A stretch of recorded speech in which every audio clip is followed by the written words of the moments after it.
In the sun-drenched meadows of a world that knew no winter, a maiden named Kor moved with the grace of a blooming flower. Her laughter, a melody as sweet as birdsong, echoed through fields bursting with life, a symphony of colors painted by her very presence. She was the daughter of Demeter, the goddess of the harvest, and her spirit was woven into every petal and leaf. Surrounded by playful nymphs, her days were a dance of joy, gathering narcissus and hyacinths, her fingers deftly weaving them into crowns that mirrored the vibrant life around her. This was Persephone, the personification of spring, her heart as open and bright as the eternal summer she inhabited, unaware of the shadows that longed for her light. But paradise was shattered in an instant. The earth, once a cradle of warmth and life, suddenly trembled and tore itself asunder, revealing a dark, gaping chasm that seemed to swallow the light. From this terrifying void, a figure of immense power and shadow emerged, his chariot black as a starless night, drawn by powerful dark-maned horses with eyes like burning coals. It was Hades, the formidable king of the Underworld, his gaze fixed solely on the terrified maiden. In a swift, inexorable motion, he seized the screaming Persephone, his cold grip extinguishing her joy.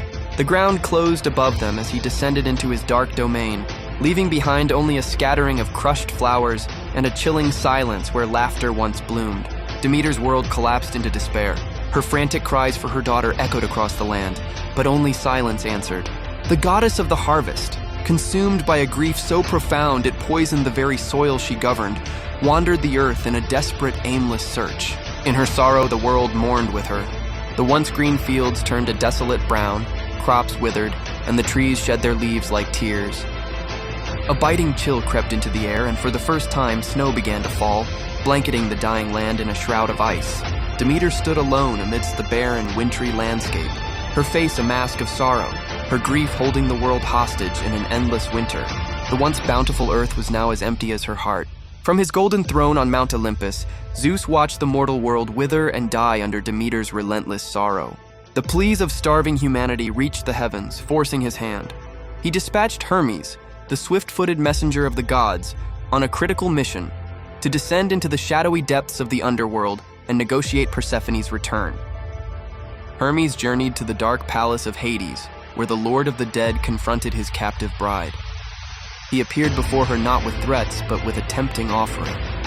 In his hand, he held a pomegranate, its skin like a dark jewel, split open to reveal glistening blood-red seeds that promised a sweetness unknown in the world of shadows.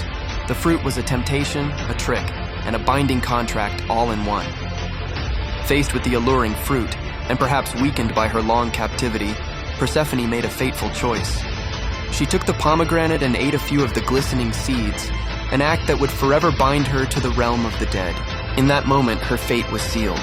The scene transformed. No longer a captive, she was now seated upon a grand obsidian throne beside Hades, robed in the dark majesty of her new station. She was Kor no more, but Persephone, the formidable and revered queen of the underworld. A final agreement was struck to appease Demeter's grief and save the world. For part of the year, Persephone would return to the surface, her arrival bringing the warmth of spring and the abundance of summer. But for the remaining months, she would descend to her throne in the underworld, her absence marking the arrival of autumn's melancholy and winter's desolate reign.